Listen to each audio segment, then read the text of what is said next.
I want to thank you, Dr. Kimberly Muktarian, for coming over to the Carolinian this evening to discuss a very, very important issue.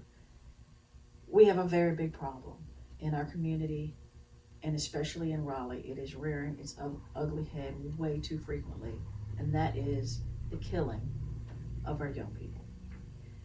Most recently, we have had, in the last week, we've had two deaths.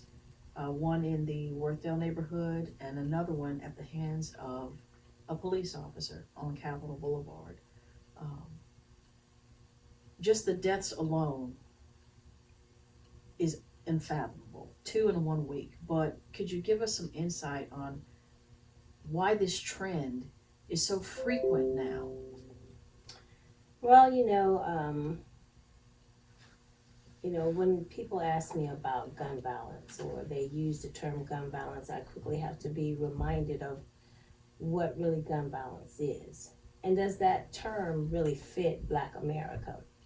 Of course, we don't make guns, we don't manufacture guns. And I think our state of mind at this time is more one of hopelessness. And that didn't just pop up this year or last year or within the last 10 years. I think it's been a downward spiral for many, many years. And, ever since the civil rights movement, many of our leaders have gone into hiding. Many of our... You mean our Black leaders? Yes, our Black leaders have gone into hiding. The church was one of the most formidable places that Blacks could go and talk, discuss, and even strategize about how to move forward in justice. But today, it looks like much of our injustices have been coverted into something else. It's not the dog bites per se and the lynchings that we see on a regular basis. I think now the injustices are much more subtle. How so? Well, I think you have multiple issues that the Black community faces. We were always staggered when it came to job employment, as well as even the pay wages that we received in comparison to our counterparts, which then puts us behind the barrel Financially. So when you have this surge of housing and gentrification and all of the things that, the plus of having gentrification for the city of Raleigh, you don't see us in that market. And so while others can maintain, you have a middle class that can maintain, you have the low-hanging fruit. And I think that's what you're beginning to see, is the effects on the low-hanging fruit. The middle class is just asked to move politely. The lower class is committing suicide. And this, I call that death by gun, suicide by gun. Okay, so you're saying that the lack of opportunity and upward mobility is spurring this violence? Absolutely. I think when you teach people how to go into hiding or to fend for themselves, and I think most of our communities now are very, very introverted, is really a game that you're playing unto yourself. Before integration, we were together. And as time progressed, you start seeing communities. We had neighborhoods, but we didn't have community. And I think once you start seeing that transition from people becoming gathered, but not producing, then we're beginning to see the effects or the economic effects. And, we see environmental impact, we see economic impact. Well, this is an economic impact. The drugs that enter our communities are biochemistry warfare or biochemistry effects. All these things are has affected our community, and we do not receive the treatment, even the recognition as to those effects in our community. So you think that drugs was the springboard? I mean, going back to the crack epidemic in the 80s, moving forward, do you think that was what started this downward spiral that has just gone out of control? I think it speeded it up. I think when you start strategically removing the males from the home in the 70s, and you saw our black men going to war and coming back getting on heroin, and not getting back on their feet, and black women having to fend for themselves, and then the laws that said that a black man could not stay in the home if the wife needed assistance. And of course they would need assistance, because the economy is now moving away from a two-parent family where you actually need two people to maintain. So you're saying the law itself drove a wedge in these families because the finances weren't there for the two of them, or for a single parent who needed help, and then the other parent was not allowed? Yes, that is correct. So if you have a family and in any way they need assistance, that particular family member, preferably the father, is not allowed to be in the home. And so in the 70s, you saw this huge campaign to make sure that the black male was not in the home. And then so you get feminism, who says that you can do it yourself, you can make it on your own. And so that trend followed us, and it sabotaged many of our families. Whereas maybe, the white female could have feminism and compete with a white man, but the black woman could not compete financially with a white male. So we have had many strategies used against our communities. And so most of these young men that are dying lack families that are whole.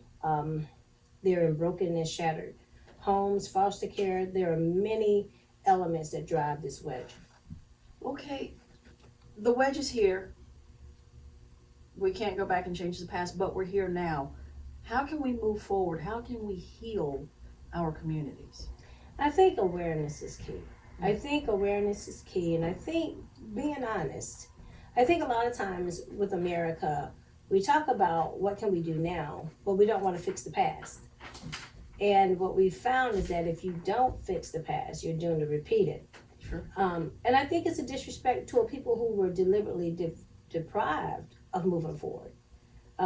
It's not that we started from behind. We were pushed backwards behind the line, which is different from saying you just didn't start on time, or you were late at the starting line. But people deliberately held us back, and that has a different impact. It has a psychological impact that we have not begun to talk about. It has created such a sort of a pseudo mentality of almost embracing pain. We see it in the rappers.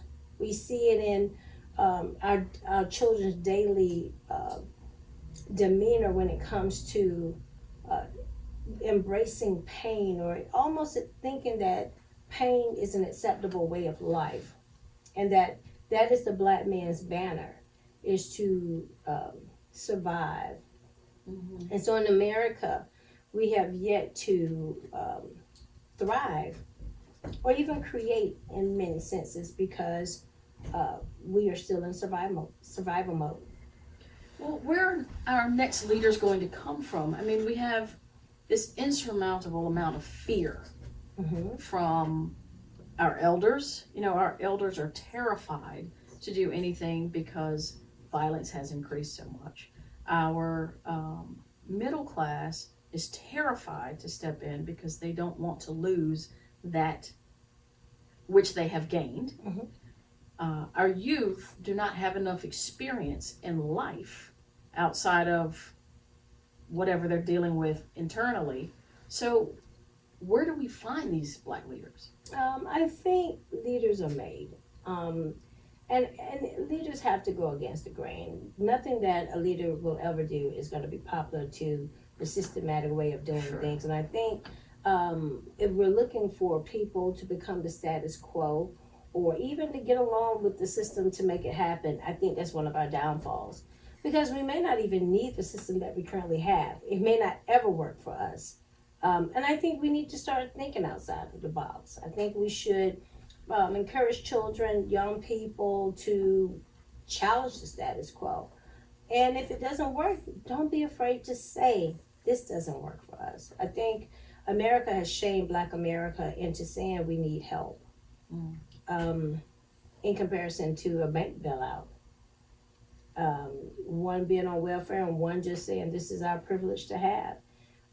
African Americans have to say, listen, we are not coping very well in your America, and we're for every mile that we make, we're being set back twice.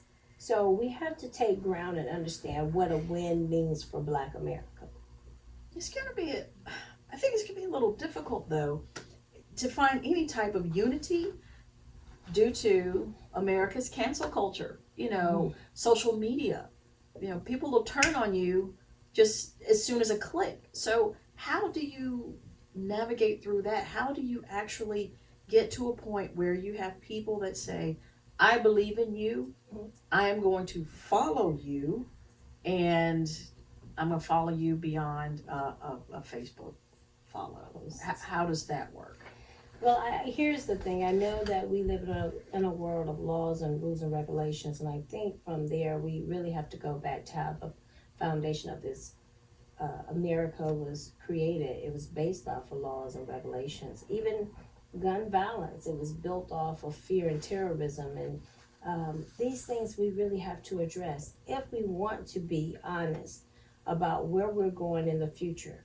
And taking our children in the next generation, I think what we have to do is play the game that's already been played. And our forefathers made sure that the laws protected us. All of us. All of us, yes, absolutely. And don't buy into classism. Because as you can see, it really doesn't matter what class you are as a Black person. If the system is out to get you, you will be a victim of the system. So I think we have to just make sure we understand the game itself. And if necessary, remove ourselves from the game. The United States of America went through a secession themselves. And there's certain things, if we don't want to play, we don't have to. Take my ball and I'm going home. Absolutely. That's fantastic. And I think we need to explore ways that we may not have to be subjected to any of it. That's wonderful. I would definitely like to speak on that in another interview if you would be kind enough to come back. Absolutely. Wonderful. Thank you so much, Dr. Muktarian. Thank you for having me.